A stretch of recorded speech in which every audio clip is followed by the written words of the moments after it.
Hey everyone, welcome back to momentum classes. मेरा नाम है रुचि तिवारी और आज है 3 सितंबर।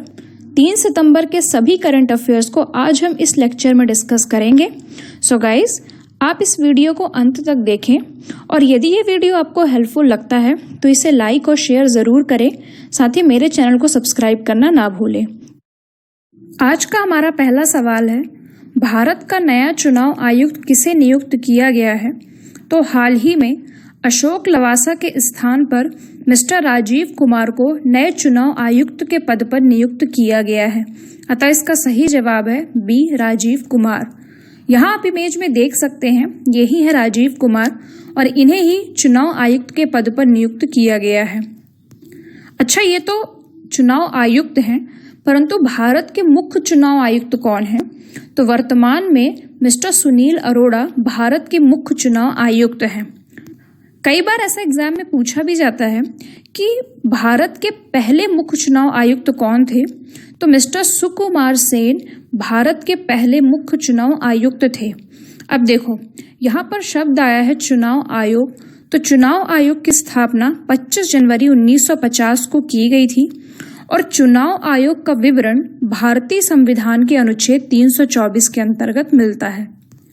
अगला सवाल है, भारत व किस देश के मध्य अंडमान सागर में इंदिरा द्विपक्षीय नौसैनिक अभ्यास आयोजित होने वाला है? तो हाल ही में रूस एवं भारत के मध्य इंदिरा नौसैनिक अभ्यास आयोजित किया जाना है। अतः इसका सही जवाब है डी, रूस। ये वास्तव में एक नेवल एक्सरसाइज अर्थात नौसैनिक अभ्यास है जो कि अंडमान सागर में होने वाला है। अच्छा, अब यहाँ से एक सवाल यह उठता है कि ये इंदिरा मिलिट्री एक्सरसाइज प्रारंभ कब से हुई थी? तो भारत और रूस की नौसेना के मध्य होने वाली ये इंदिरा एक्सरसाइज वर्ष 2003 से प्रारंभ की गई थी। अच्छा, अब बात हुई है रूस की। तो रूस को यदि वर्ल्ड मैप में देखा जाए तो हम देख सकते हैं कि रूस एक एशियन कंट्री है। रूस की राजधानी मॉस्को है। रूस के वर्तमान प्रेसिडेंट व्लादिमीर पुतिन है। रूस के वर्तमान प्राइम मिनिस्टर मिखाइल मिशुस्टिन है। रूस की करेंसी रशियन रूबेल है। रूस में ही विश्व की सबसे गहरी झील बैकाल झील स्थित है। साथ ही रूस के बर्खियांस्क में विश्व का सबसे अधिक ताप प्रवणता वाला क्षेत्र है। अगला सवाल है, भारतीय खगोल शास्त्रियों ने हाल ही में ब्रह्मांड के सबसे दूरस्थ स्थित आकाशगंगा की खोज की है। उस आकाशगंगा का नाम क्या है? तो हाल ही में ब्रह्मांड की सबसे दूरस्थ स्थित आकाशगंगा अर्थात गैलेक्सी की खोज की गई है और इसकी खोज भारतीय खगोल शास्त्रियों अर्थात इंडियन एस्ट्रोनॉमर्स के द्वारा की गई है और इन्होंने इसका नाम AUD-FS01 दिया है। अतः इसका सही जवाब है ए। और इस आकाशगंगा को एस्ट्रोसैट ने डिटेक्ट किया है। एस्ट्रोसैट इंडिया का पहला मल्टी वेवलेंथ स्पेस टेलीस्कोप है जिसकी सहायता से ब्रह्मांड की दूरस्थ स्थित आकाशगंगा की खोज संभव हुई है। और यदि मैं इस आकाशगंगा की हमारी मिल्की वे से डिस्टेंस की बात करूं तो यह आकाशगंगा मिल्की वे से लगभग 9.3 बिलियन प्रकाश वर्ष दूर स्थित है। अब यहाँ पर वर्ड आया है गैलेक्सी। तो देखो, गैलेक्सी मूल रूप से बहुत सारे समान ऊर्जा वाले या अत्यधिक ऊर्जा वाले तारों का समूह होता है और इनका आकार भिन्न भिन्न होता है। जैसे कि यदि मैं हमारी गैलेक्सी की बात करूं तो उसका आकार स्पाइरल शेप है और उसका नाम मिल्की वे है। अगला सवाल है, श्रीनगर में CRPF महानिरीक्षक के पद पर नियुक्त होने वाली पहली महिला IPS अधिकारी कौन बन गई हैं? तो हाल ही में मिसेस चारू सिन्हा को श्रीनगर की CRPF महानिरीक्षक की कमान सौंपी गई है। ये 1996 बैच की तेलंगाना काडर की IPS ऑफिसर हैं। अतः इसका सही जवाब है सी, चारू सिन्हा। यहाँ आप इमेज में देख सकते हैं, यही है चारू सिन्हा जिन्हें CRPF महानिरीक्षक के पद पर नियुक्त किया गया है। अगला सवाल है, किस मंत्रालय ने हाल ही में green term ahead market GTAM की शुरुआत की है? तो हाल ही में मिनिस्ट्री ऑफ पावर अर्थात बिजली मंत्रालय ने ग्रीन टर्म अहेड मार्केट की शुरुआत की है। अतः इसका सही जवाब है सी, बिजली मंत्रालय। अच्छा, अभी ग्रीन टर्म अहेड मार्केट क्या है? तो इसे आप ऐसा समझ सकते हो कि ये एक टाइप का इंसेंटिव है। ये बेसिकली जो अपने रिन्यूएबल एनर्जी प्रोड्यूसर्स होते हैं उनके लिए एक इंसेंटिव टाइप का है। ये सभी रिन्यूएबल एनर्जी प्रोड्यूसर्स को एक्स्ट्रा रेवेन्यू जनरेट करने में हेल्प करता है और इस एक्स्ट्रा इनकम जनरेशन के उद्देश्य से ही बिजली मंत्रालय ने ग्रीन टर्म अहेड मार्केट की शुरुआत की है। अच्छा, अब यहाँ से एक सवाल यह भी उठता है कि वर्तमान में हमारे केंद्रीय बिजली मंत्री कौन हैं? तो वर्तमान में मिस्टर आर.के. सिंह हमारे बिजली मंत्री हैं और यहाँ आप मिस्टर आर.के. सिंह को इमेज में देख सकते हैं जो वर्तमान में हमारे केंद्रीय बिजली मंत्री हैं। अगला सवाल है, हाल ही में one nation one ration card योजना में एकीकृत होने वाला कौन सा राज्य या संघ शासित प्रदेश है? तो हाल ही में लद्दाख एवं लक्षद्वीप को one nation one ration card योजना के अंतर्गत शामिल किया गया है, अतः इसका सही जवाब होगा डी, ए और बी दोनों। और इन दोनों के इस योजना में सम्मिलित होने के पश्चात इस योजना के अंतर्गत आने वाले राज्य या संघ शासित प्रदेशों की कुल संख्या अब 26 हो गई है। अच्छा, अब ये योजना है वन नेशन वन का राशन कार्ड योजना। तो इस योजना की शुरुआत कब से हुई है? तो 1 जून 2020 से one nation one ration card योजना को लागू किया गया। इसका मुख्य उद्देश्य फूड सिक्योरिटी प्रोवाइड कराना है, खासकर कि उन्हें जो एम्प्लॉयमेंट की सर्चिंग में यहाँ से वहाँ स्थानांतरित होते रहते हैं, अर्थात माइग्रेंट वर्कर्स के लिए यह योजना मुख्य रूप से लाई गई थी।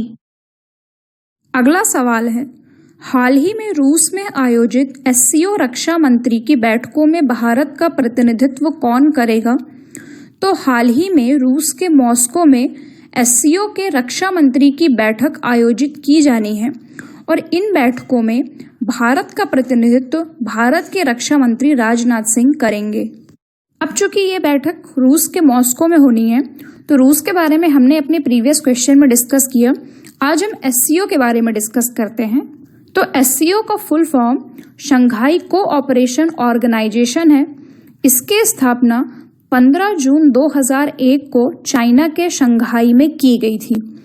वर्तमान में एससीओ में कुल 8 सदस्य हैं, जिसमें कजाकिस्तान, किर्गिस्तान, रूस, तजाकिस्तान, उज्बेकिस्तान, भारत व पाकिस्तान शामिल हैं। कई बार ऐसा एग्जाम में पूछा जाता है कि भारत व पाकिस्तान एससीओ के पूर्णकालिक सदस्य के रूप में कब शामिल हुए? तो 9 जून 2017 को कजाकिस्तान की राजधानी अस्ताना में हुए एससीओ के समिट के दौरान भारत एवं पाकिस्तान को इसके पूर्णकालिक सदस्य के रूप में शामिल किया गया। अगला सवाल है, कौन सा देश भारत को कोविड-19 से लड़ने के लिए 3500 करोड़ की सहायता प्रदान करेगा? तो हाल ही में जापान ने भारत को कोविड-19 से लड़ने के लिए 3500 करोड़ रुपए की सहायता प्रदान करने की घोषणा की है, अतः इसका सही जवाब है सी, जापान। यदि वर्ल्ड मैप में जापान की लोकेशन देखी जाए तो हम देख सकते हैं कि जापान एक ईस्ट एशियन कंट्री है, साथ ही यह एक आइलैंड नेशन अर्थात द्वीपीय देश भी है। जापान की राजधानी टोक्यो है एवं जापान की करेंसी जापानी येन है और हाल ही में जापान के प्रधानमंत्री शिंजो अबे ने अपने पद से इस्तीफा दिया था। अगला सवाल है, आईटीबीपी ने हाल ही में हिमाचल प्रदेश के तीसरे सबसे ऊंचे पर्वत पर भारतीय ध्वज फहराया है। उस पर्वत का नाम क्या है? तो हाल ही में आईटीबीपी के जवानों ने हिमाचल प्रदेश की तीसरे सबसे ऊंचे पर्वत अर्थात माउंट रेओ पुरगिल पर भारतीय ध्वज फहराया है, अतः इसका सही जवाब है ए, माउंट रेओ पुरगिल। यहाँ आप इमेज में देख सकते हैं कि आईटीबीपी के जवानों ने कोरोना काल में कोरोना नियमों का सख्ती से पालन करते हुए इस तीसरे सबसे ऊंचे पर्वत पर फतेह प्राप्त की है।